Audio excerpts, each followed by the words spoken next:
Shalom, jemaat terkasih, selamat bertemu kembali. Jemaat yang diberkati oleh Tuhan. Apa kabarnya jemaat Tuhan? Haleluya, berkat Tuhan buat saya luar biasa. Kembali kita beribadah. Mari kita naikkan pujian berikut ini. Kita naikkan pujian anugerah terindah.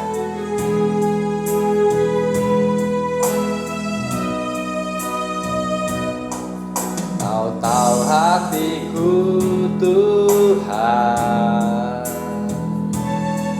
Kau tahu rinduku Tuhan,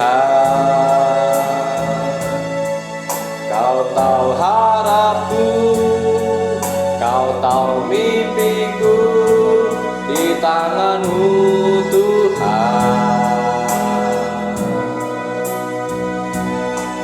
Dalam segenap jalanku, dalam setiap langkahku, hanya Kau Tuhan yang ku andalkan menghadapi semua.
Di dalam hidupku, Yesus Kau anugerah, Yesus Kau anugerah terindah dalam hidupku.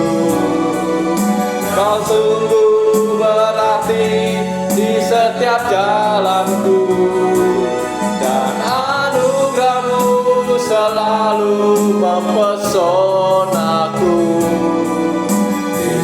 Kau terbaik, Yesus Kau termanis di dalam hidupku. Kau tahu hati termanis di dalam hidupku. Yesus Kau anugerah terindah, Yesus Kau anugerah terindah dalam hidupku. Kau sungguh berarti di setiap jalanku, dan anugerah-Mu selalu mempesonaku. Yesus Kau terbaik, Yesus Kau termanis di dalam hidupku. Yesus Kau terbaik, Yesus Kau terbaik, Yesus Kau termanis di dalam hidupku. Yesus Kau terbaik, Yesus Kau terbaik, Yesus Kau termanis di dalam hidupku. Yesus Kau terbaik, Yesus Kau termanis di dalam hidupku. Terima kasih Bapa. Haleluya, terima kasih Tuhan, terima kasih buat kebaikan Tuhan, buat kasih setiamu Tuhan.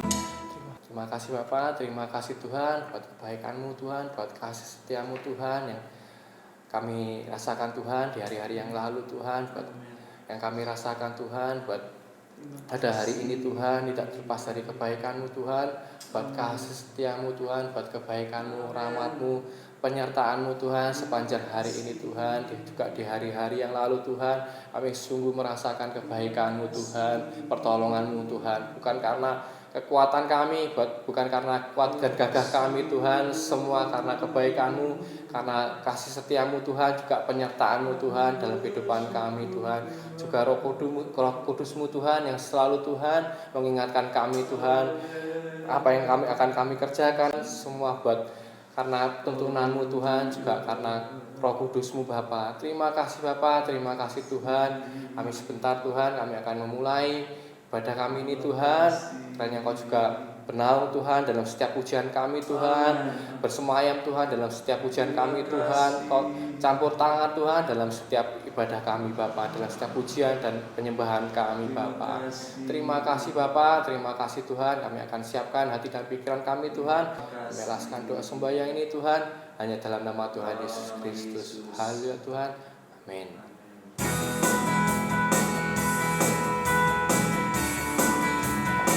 Kita akan lanjut pujian, tiada terukur besar kasih setia-Mu Tuhan. Tiada terukur besar kasih setia-Mu Tuhan, panjang dan lebarnya melebihi lautan, jauh tinggi mengatasi langit, dalamnya tak dapat ku selami. Kasih setia-Mu besar selamanya, kasih setia-Mu besar selamanya. Tiada terukur besar, tiada terukur besar kasih setia-Mu Tuhan, panjang dan lebarnya melebihi lautan, jauh tinggi mengatasi langit, dalamnya tak dapat ku selami. Kasih setia-Mu besar selamanya, kasih setia-Mu besar selamanya. Hatiku bersyukur, jiwaku memuji, mulutku pun bersorak memuji Engkau. Yesus, ajaib perbuatan-Mu, besar anugerah-Mu, takkan berhenti ku memuji nama-Mu. Tiada terukur besar kasih setia-Mu Tuhan, panjang dan lebarnya melebihi lautan, jauh tinggi mengatasi langit, dalamnya tak dapat ku selami. Kasih setia-Mu besar selamanya, kasih setia-Mu besar selamanya. Hatiku bersyukur, jiwaku memuji, mulutku pun bersorak memuji Engkau.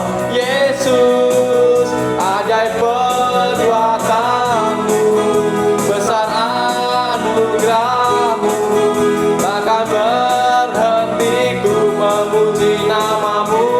Hatiku bersyukur, hatiku bersyukur, jiwaku memuji, mulutku pun bersorak memuji Engkau.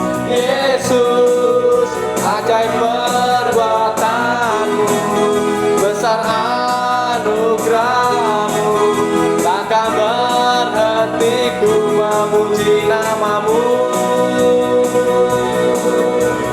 Tiada terukur besar kasih setia-Mu Tuhan, panjang dan lebarnya melebihi lautan, jauh tinggi kasih langit, dalamnya tak dapat ku selami. Kasih setiamu besar selamanya. Kasih setiamu besar selamanya. Kasih setiamu besar selamanya. Kasih setiamu besar selamanya.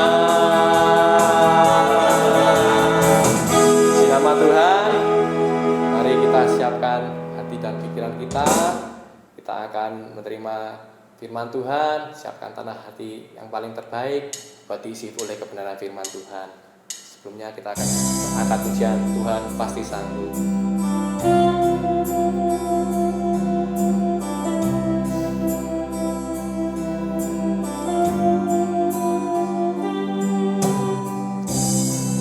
Kuatkanlah hatimu, lewati setiap persoalan. Tuhan Yesus sanggup menopangmu. Jangan berhenti harap padanya. Kuatkanlah hatimu. Tuhan pasti sanggup. Tangannya takkan terlambat untuk mengangkatmu. Tuhan masih sanggup. Percayalah, Dia tak tinggalkanmu. Tuhan pasti sanggup. Tuhan pasti sanggup. Tangannya takkan terlambat untuk mengangkatmu. Tuhan masih sanggup. Percayalah, Dia tak tinggalkanmu. Tuhan pasti sanggup. Tuhan pasti sanggup. Tangannya takkan terlambat untuk mengangkatmu. Tuhan pasti sanggup. Percayalah,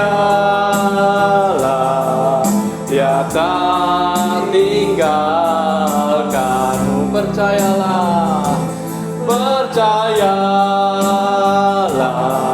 Dia tak tinggalkanmu. Percayalah, percayalah,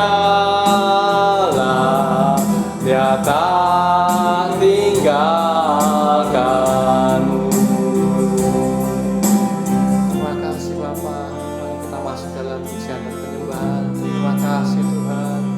Terima kasih Roh Kudus. Terima kasih. Terima kasih Bapa. Tuhan pasti sanggup. Tangannya takkan terlambat untuk mengangkatmu. Tuhan pasti sanggup. Percayalah, Dia tak tinggalkanmu. Tuhan pasti sanggup. Tuhan pasti sanggup. Tangannya takkan terlambat untuk mengangkatmu. Tuhan masih sanggup. Percayalah, Dia tak tinggalkanmu. Percayalah, percayalah, Dia tak tinggalkanmu. Percayalah, percayalah,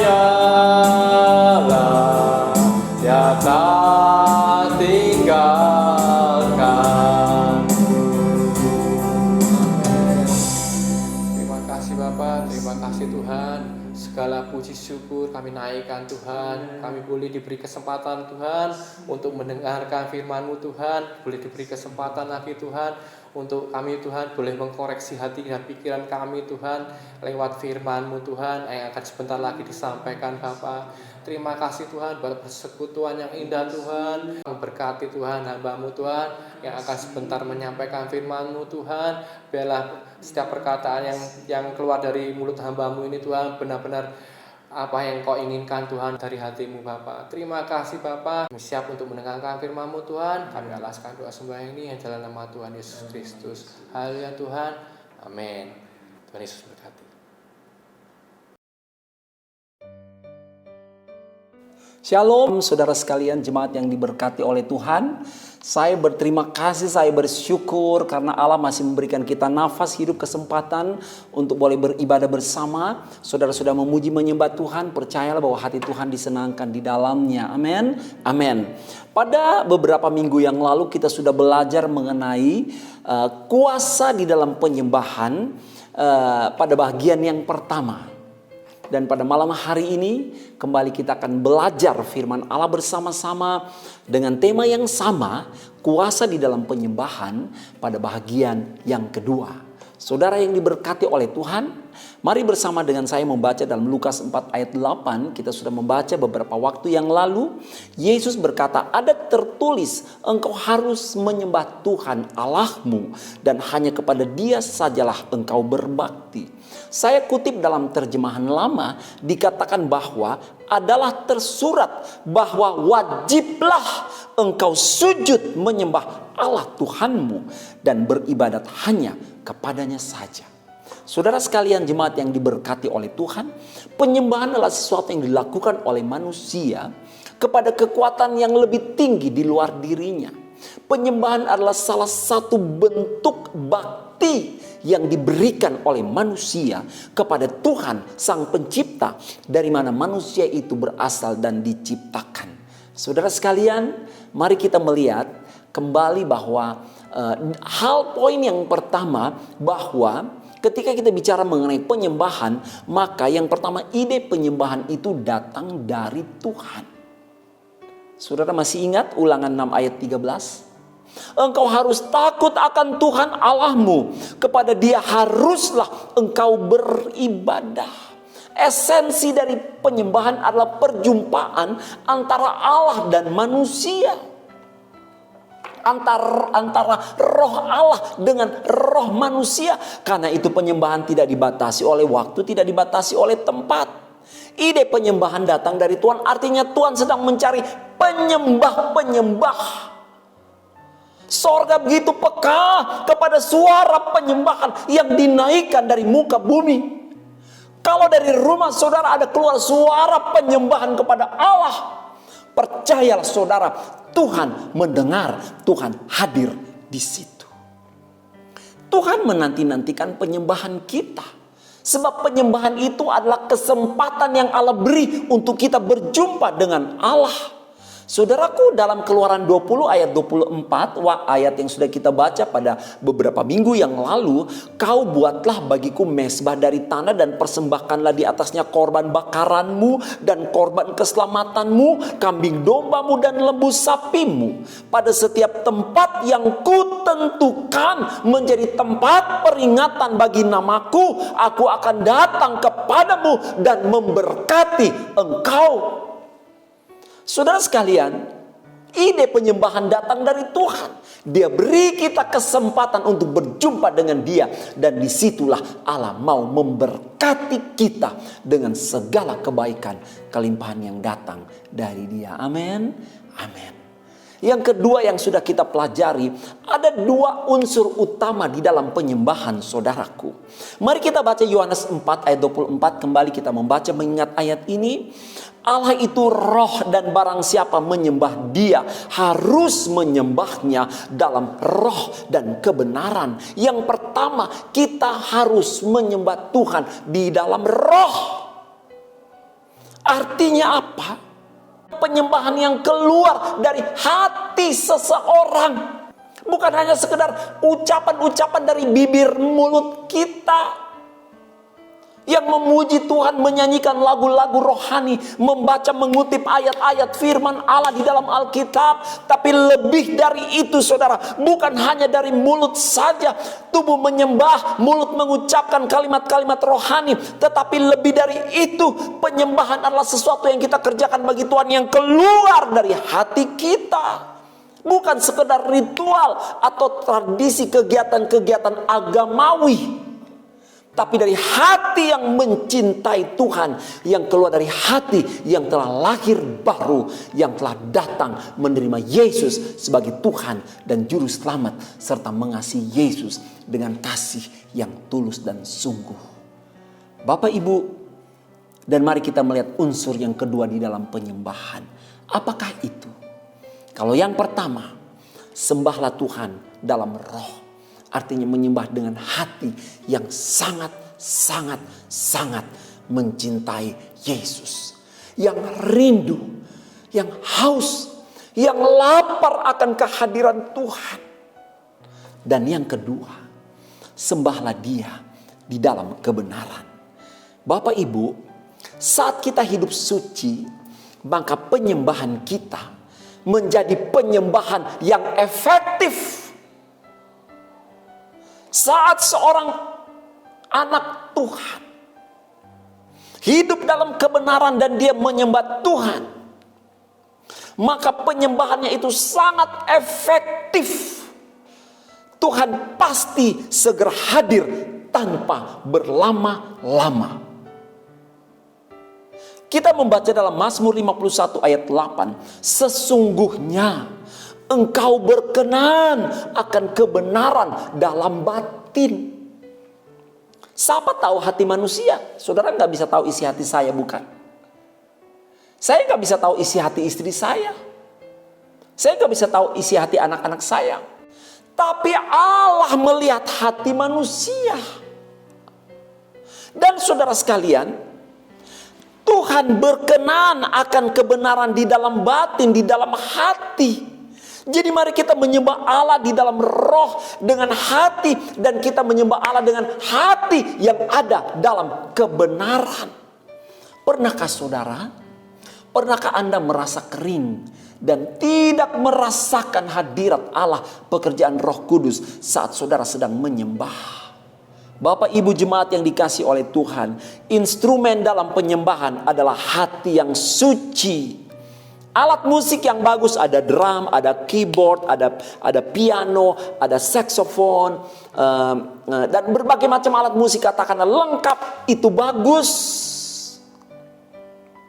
Gedung gereja yang bagus, yang megah, ada AC berkarpet, peredam suara, nyaman, luas, dengan kursi yang empuk, itu bagus, itu baik. Tapi saudara dengar baik-baik, ketika gereja akan masuk dalam penyembahan, akan masuk dalam hadirat Allah, maka saya katakan semua itu hanyalah sebatas ornamen. Yang lebih penting dari alat musik, dari bangunan gedung gereja, adalah bangunan tubuh Kristus, yaitu jemaat, saudara dan saya. Itu yang terpenting ketika kita hidup dalam kebenaran. Hal terpenting yang merupakan syarat utama yang Tuhan cari adalah kebenaran, adalah kekudusan, adalah kesucian. Jadi ketika seorang anak sekolah minggu, anak yang masih kecil pun, ketika dia mulai berdoa, menyanyi, menyembah dengan kalimat yang belum sempurna lafal pengucapannya, tetapi ketika hati itu mengasihi Yesus, Yesus lihat, ngerti bahasa manusia, bahkan sampai bahasa balita, kanak-kanak, itu pun menyenangkan hati Tuhan. Bapak Ibu Saudara diberkati oleh Tuhan. Mari kita baca sebuah ayat dalam apa yang Yesus katakan dalam Yohanes 14 ayat 6. Kata Yesus kepadanya, "Akulah jalan dan kebenaran dan hidup. Tidak ada seorang pun yang datang kepada Bapa kalau tidak melalui aku." Yesus katakan hal itu. Dia berkata, dialah kebenaran. Jadi artinya apa saudara sekalian? Kita harus datang kepada Allah di dalam Yesus yang adalah kebenaran itu. Jangan buat cara penyembahan yang asing. Jangan buat cara penyembahan yang lain.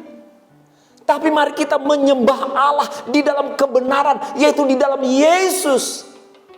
Firman yang telah menjadi manusia itu. Bapak Ibu jemaat yang dikasih oleh Tuhan.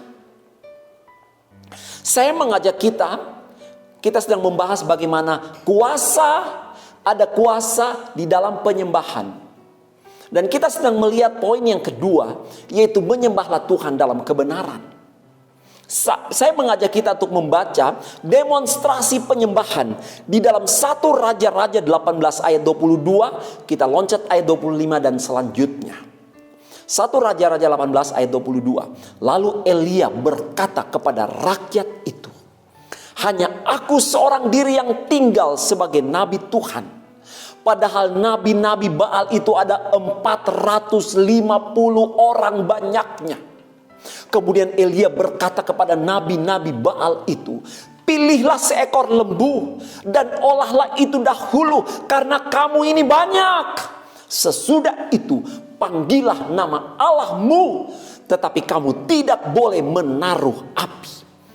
Mereka mengambil lembu yang diberikan kepada mereka, mengolahnya dan memanggil nama Baal dari pagi sampai tengah hari. Katanya, ya Baal, jawablah kami. Tapi tidak ada suara, tidak ada yang menjawab. Sementara itu mereka berjingkat-jingkat di sekeliling mezbah yang dibuat mereka itu. Pada waktu tengah hari Elia mulai mengejek mereka. Katanya, panggillah lebih keras. Bukankah dia Allah? Mungkin ia merenung, mungkin ada urusannya, mungkin ia bepergian, barangkali ia tidur dan belum terjaga. Ayat 28, maka mereka memanggil lebih keras serta menoreh-noreh dirinya dengan pedang dan tombak seperti kebiasaan mereka, sehingga darah bercucuran dari tubuh mereka. Sesudah lewat tengah hari mereka kerasukan sampai waktu mempersembahkan korban petang, tetapi tidak ada suara, tidak ada yang menjawab, tidak ada tanda perhatian. Ayat 30, kata Elia kepada seluruh rakyat itu, datanglah dekat kepadaku. Maka mendekatlah seluruh rakyat itu kepadanya. Lalu ia memperbaiki mezbah Tuhan yang telah diruntuhkan itu. Kemudian Elia mengambil 12 batu menurut jumlah suku keturunan Yakub. Kepada Yakub ini telah datang firman Tuhan, engkau akan bernama Israel. Ia mendirikan batu-batu itu menjadi mezbah demi nama Tuhan, dan membuat suatu parit sekeliling mezbah itu yang dapat memuat 2 sukat benih. Ia menyusun kayu api, memotong lembu itu dan menaruh potongan-potongannya di atas kayu api itu. Sesudah itu ia berkata, penuhilah 4 buyung dengan air dan tuangkan ke atas korban bakaran dan ke atas kayu api itu. Kemudian katanya, buatlah begitu untuk kedua kalinya. Dan mereka berbuat begitu untuk kedua kalinya. Kemudian katanya, buatlah begitu untuk ketiga kalinya. Dan mereka berbuat begitu untuk ketiga kalinya, sehingga air mengalir sekeliling mezbah itu. Bahkan parit itu pun penuh dengan air. Kemudian pada waktu mempersembahkan korban petang, tampillah Nabi Elia dan berkata, ya Tuhan, Allah Abraham, Ishak dan Israel, pada hari ini biarlah diketahui orang bahwa engkaulah Allah di tengah-tengah Israel, dan bahwa aku ini hambamu, dan bahwa atas firmanmu lah aku melakukan segala perkara ini. Jawablah aku ya Tuhan, jawablah aku, supaya bangsa ini mengetahui bahwa engkaulah Allah ya Tuhan, dan engkaulah yang membuat hati mereka tobat kembali. Ayat 38, lalu turunlah api Tuhan menyambar habis korban bakaran, kayu kayu api, batu dan tanah itu, bahkan air yang dalam parit itu habis dijilatnya. Ketika seluruh rakyat melihat kejadian itu, sujudlah mereka serta berkata, Tuhan, Dialah Allah. Tuhan, Dialah Allah. Segala puji bagi nama Tuhan. Saudaraku, ini kuasa dalam penyembahan. Tuhan akan hadir. Tuhan akan menjawab doamu. Tuhan mendengar seruanmu dalam penyembahanmu. Saudara dengar baik-baik. Kuasa Tuhan akan mendobrak semua penghalang.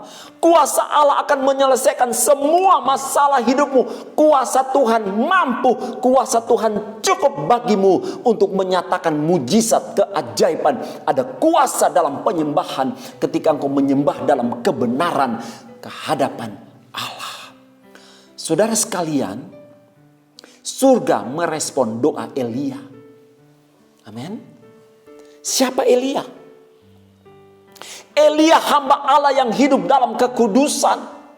Elia hamba Allah yang hidup dalam kebenaran, kesucian, tidak menyimpan dosa, tidak melakukan yang jahat. Itu sebabnya jemaat Tuhan, Bapak, Ibu, Saudara sekalian, siapapun yang sedang mengikuti renungan ini bersama, mari kita hidup sebagai orang benar. Mungkin saudara berkata, Pak Pendeta, tidak mudah hidup sebagai orang benar di hari-hari ini, Pak Pendeta. Benar, saudaraku. Dunia ini jahat. Dosa bertambah. Tapi ingat, kita harus berjuang untuk hidup sebagai orang benar. Berjuanglah untuk hidup dalam kebenaran. Saudara, dunia penuh kejahatan. Orang hari-hari ini mudah sekali menipu, benar? Benar. Menipu lewat SMS, lewat telepon, lewat email, lewat WhatsApp, dan masih banyak lainnya. Beberapa tahun yang lalu saya ingat anak saya Jonathan masih ada di TK, dan pada suatu pagi datanglah telepon. Saya dan istri sedang dalam perjalanan mengantar anak-anak ke sekolah, dan mungkin kami dalam perjalanan pulang, dan telepon di rumah berbunyi, dan ada seorang hamba Tuhan, staf yang mengangkat telepon itu. Dan telepon itu berkata mengabarkan bahwa anak saya, anak kami Jonathan, dikabarkan jatuh dari tangga sekolah dari lantai 2, dan saat itu ada di rumah sakit dan harus dioperasi sebab anak ini sudah dalam keadaan tidak sadar. Dan saat itu juga harus mentransfer sejumlah uang dengan nilai yang besar agar anak itu dapat segera dioperasi. Sebab kalau tidak, anak itu tidak akan ada lagi. Dan karena kami di jalan, kami tidak bisa menerima telepon dari rumah. Dan hamba Tuhan ini dia begitu panik, dia begitu ketakutan. Dia berdoa baru 1-2 menit, dia berdoa, dia sudah berdiri lagi di jalan ke sana kemari. Kemudian dia berdoa berlutut lagi 1 menit, dia bangun lagi. Begitu panik, begitu ketakutan, korban penipuan. Hari-hari ini penipuan terjadi di mana-mana. Kalau saudara berkata, Bapak Pendeta, bagaimana saya pernah melakukan penipuan? Simple, datang kepada Tuhan, minta ampun. Apa yang Tuhan tidak bisa lakukan? Dia justru mati untuk mengampuni dosa-dosamu. Kalau saudara menjadi korban penipuan, saya mau bilang masih bersyukur. Lain kali lebih hati-hati ya. Tapi kalau kita menjadi korban penipuan, masih bersyukur daripada kita menjadi pelaku penipuan. Sebab penipu tidak akan masuk dalam kerajaan sorga. Apalagi kalau penipu berdoa berseru, bukan Tuhan dengar, Tuhan tutup telinga. Yang menjauhkan kita dari Tuhan, dosa kejahatan kita, sehingga Tuhan tidak bisa mendengar. Bukan telinga Tuhan tidak bisa mendengar, Tuhan tidak peka, tidak. Bukan tangan Tuhan terlalu jauh, kurang panjang untuk bisa menolong, tidak. Tapi dosa berhenti menipu. Dosa perselingkuhan terjadi terus menerus, dan tidak ada keinginan untuk bertobat. Saudara, mari kita jaga rumah tangga, kita jaga keluarga, kita jaga janji pernikahan di altar yang kudus berapa tahun yang lalu. Hari-hari ini kawin cerai terlalu mudah, saudara-saudara. Sampai mungkin seperti orang beli barang saja ya. Kalau saudara beli barang udah rusak dibuang, udah gak suka lagi. Belum rusak tapi udah gak suka dibuang. Tukar tambah, saudara, cari yang baru. Seperti itu. Tapi pasangan hidup tidak seperti itu. Alkitab berkata hanya maut yang memisahkan. Yang sudah disatukan Allah tidak bisa diceraikan. Oleh siapapun juga, oleh situasi kondisi apapun juga. Kalau saudara sudah berikrar satu kali di hadirat Allah, saudara harus bertanggung jawab untuk mempertahankan ikrarmu sampai engkau menutup mata dan maut hanya maut yang memisahkan. Kawin cerai terlalu mudah. Gak suka dianggap gak cantik lagi, gak ganteng lagi. Udah, dibuang aja tukar yang baru. Bapak Ibu Saudara sekalian, ada satu ayat dalam kitab Wahyu, ada roh najis yang menguasai manusia di akhir zaman. Dan ini dilihat oleh Yohanes ketika Yohanes dibuang di Pulau Patmos dan dia menulis kitab Wahyu. Kitab Wahyu ini adalah penglihatan dari Yohanes ketika dia dibuang di Pulau Patmos. Dan kitab Wahyu berbicara mengenai akhir zaman, sesuatu yang akan terjadi nanti, bahkan sampai kepada surga yang kekal. Nah, apa yang dilihat oleh Yohanes dalam Wahyu 17 ayat 1. Lalu datanglah seorang dari ketujuh malaikat yang membawa ketujuh cawan itu dan berkata kepadaku, mari ke sini. Aku akan menunjukkan kepadamu putusan atas pelacur besar yang duduk di tempat yang banyak airnya. Wahyu 17 ayat 15. Lalu ia berkata kepadaku, semua air yang telah kau lihat di mana wanita pelacur itu duduk adalah bangsa-bangsa dan rakyat banyak dan kaum dan bahasa. Saudara sekalian, wanita pelacur bicara mengenai dosa seksual di akhir zaman. Hati-hati. Mungkin kita pernah bersalah, kita pernah jatuh. Tapi ini kesempatan untuk kita kembali kepada Tuhan. Minta ampun saudara sekalian. Wanita yang bertempur dengan Yesus di perigi Yakub. Ada 5 orang dan itu bukan suaminya. Yang kelima itu. Yesus tahu hidupnya. Tapi saudara tahu kepada perempuan itu Yesus sedang berbicara mengenai penyembahan. Dan wanita ini bertobat. Dan dari seorang yang hidup dengan begitu kotor. Nyambung, bukan menyambung. Menikah, putus. Cari lagi, putus. Begitu terus. Dari seorang wanita ini. Ketika dia bertobat dengan sungguh-sungguh. Wanita ini menjadi penginjil yang menceritakan kepada semua orang tentang apa yang Yesus lakukan. Dan semua orang datang kepada Yesus lewat wanita yang hidupnya kotor najis. Tapi diubahkan. Dibenarkan. Dan dia hidup dalam kebenaran itu. Tuhan sanggup mengampuni, memulihkan hidup kita. Saudara, hari-hari ini pencurian, korupsi, mengambil sesuatu yang bukan miliknya, entah di rumah, di kantor, dimanapun. Ini dosa yang sedang terjadi hari-hari ini. Iri hati dosa, iri hati kejahatan pada orang lain yang sukses. Cemburu pada orang yang punya banyak uang, yang hidupnya enak. Bahkan dunia begitu jahat, dosa memfitnah, gosip, hoax, menyebarkan berita kabar busuk yang menjatuhkan orang lain, menjatuhkan sahabat, menjatuhkan pimpinan, menjatuhkan bawahan, menjatuhkan suami, istri, orang tua, anak, tetangga, pemerintah. Itu semua jahat di mata Tuhan, saudaraku. Dosa menyimpan dendam selama berpuluh tahun pada orang yang pernah menyakiti hati kita. Dan ironisnya, ini kasus terjadi pada dulu waktu masih muda puluhan tahun yang lalu. Dan sampai sudah ubanan, sudah rambut putih, masih belum bisa untuk melupakan, untuk mengampuni. Bahkan diimbuhi dengan kalimat sampai 7 turunan. Sampai 7 turunan. Saudaraku, baru 3 turunan, 3 generasi mungkin kita sudah gak ada, kita sudah meninggal. Terus bagaimana mungkin kita menyimpan dendam dan kita berkata sampai 7 turunan gak akan nyapa, gak akan nyopong, gak akan berbaikan dan sebagainya. Itu karena ketika dikuasai oleh emosi kemarahan kita berkata seperti itu. Percayalah saudara-saudara, orang yang mengucapkan hal ini akan menyesal nanti.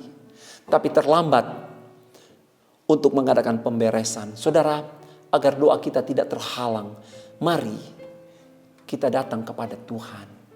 Minta dia untuk membenarkan, mengampuni salah dan dosa kita. Hidup dalam kebenaran. Saya melihat banyak keluarga bentrok, tidak cocok, ada masalah, konflik, ribut, merasa diri benar. Untuk menegur saja tidak bersedia, tidak ada yang mau mengalah. Saudara, memang hari-hari ini hari-hari yang jahat, tapi mari ada kuasa di dalam penyembahan. Kita perlu pertolongan Tuhan, hidup dalam kebenaran. Bapak Ibu, saya akan membaca kembali dalam pasal 18 ayat 37 tadi. Jawablah aku ya Tuhan, jawablah aku, supaya bangsa ini mengetahui bahwa Engkaulah Allah ya Tuhan, dan Engkau yang membuat hati mereka tobat kembali. Ayat 38, lalu turunlah api Tuhan menyambar habis korban bakaran, kayu api, batu, dan tanah itu. Bahkan air yang dalam parit itu habis dijilatnya. Apa pergumulan saudara pada saat ini? Ada kuasa di dalam penyembahan. Amin. Amin. Masih ada harapan untuk Tuhan menjawab doa saudara. Ingat, ada kuasa di dalam penyembahan. Hiduplah di dalam kebenaran. Tuhan sanggup untuk menyucikan, memulihkan, membenarkan hidup saudara dan saya. Bapak Ibu, mari kita tundukkan kepala bersama. Kita mau datang kepada Tuhan. Kita mau bilang kepada Tuhan, baharui kehidupan kami Tuhan. Sucikan, pulihkan, kuduskan, benarkan hidup kami.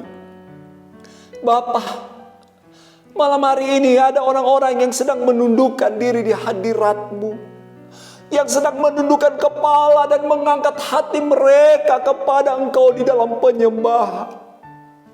Engkau Allah yang baik ya Tuhan. Kami bersyukur buat firman-Mu.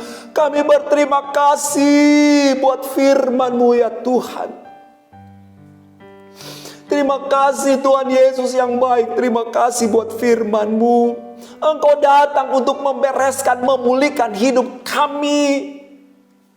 Kalau ada salah dan dosa, Tuhan ampuni kami, basuh kami dengan darah-Mu, benarkan dengan firman-Mu, agar kami terus berjuang hidup dalam kebenaran di dalam Yesus, yang adalah jawaban satu-satunya bagi kami.